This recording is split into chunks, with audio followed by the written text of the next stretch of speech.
بسم اللہ الرحمن الرحیم۔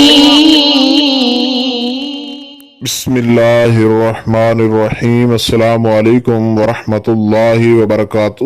بات کریں گے آج محبت کے ایک ایسے لاجواب اور باکمال وظیفہ کے حوالے سے کہ جس کے کرنے سے انشاءاللہ تعالی آپ کا محبت کا جو بھی مسئلہ ہوا وہ حل ہو جائے گا۔ اور یہ وظیفہ انتہائی آسان ترین اور انتہائی لاجواب ہے، اور یہ سورہ کوثر اور سورہ نصر جو ہے اذا جاء نصر اللہ والفتح، ان دو صورتوں کے ساتھ یہ وظیفہ جو ہے وہ آپ نے کرنا ہے۔ یہ وظیفہ آپ یقین کامل کے ساتھ کم سے کم 7 دن کریں اور زیادہ سے زیادہ 14 دن اس کو ضرور کریں۔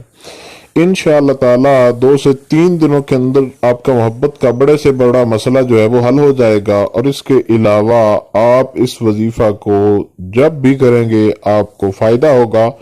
کسی قسم کے وقت کی پابندی اس وظیفہ کے ساتھ نہیں ہے۔ اس وظیفہ کا طریقہ کار انتہائی آسان اور انتہائی مختصر ترین وقت میں آپ اس وظیفہ کو سر انجام دے سکتے ہیں، اور اس وظیفہ کو کرنے کا جو طریقہ کار ہے وہ بھی انتہائی آسان ترین طریقہ ہے۔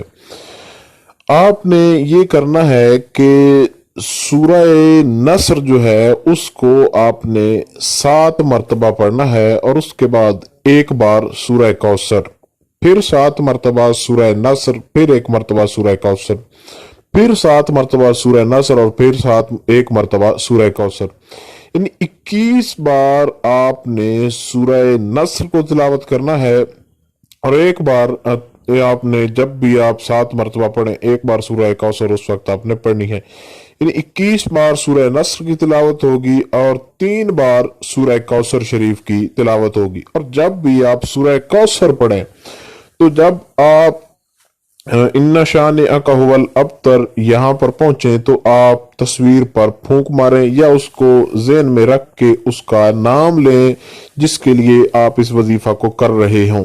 یہ وظیفہ محبت کے حوالے سے انشاءاللہ تعالی اتنا لاجواب ہے کہ آپ سوچ بھی نہیں سکتے کہ کس قدر اس کے اندر خالق کائنات نے محبت کے حوالے سے جو ہے وہ اس کے اندر تاثیر رکھی ہے۔ آپ دن ہو یا رات اس وظیفہ کو کسی بھی وقت کر سکتے ہیں، اور اس کو آپ کم سے کم جو ہے وہ 7 دن تو ضرور کریں، اور 14 دن کر سکتے ہیں تو بہت ہی اچھا ہے۔ تو آپ انشاءاللہ تعالی ضرور اس سے فائدہ حاصل کریں گے۔ وہ اب آپ جو پریشان ہیں محبت کے حوالے سے ان کے ساتھ اس کو ضرور شیئر کریں تاکہ وہ بھی اس سے فائدہ اٹھا سکیں۔ ہماری آپ کے لیے دعا ہے کہ خالق کائنات آپ کو جس مقصد کے لیے آپ کر رہے ہیں اس کے اندر کامیابی عطا فرمائے۔ السلام علیکم ورحمۃ اللہ وبرکاتہ۔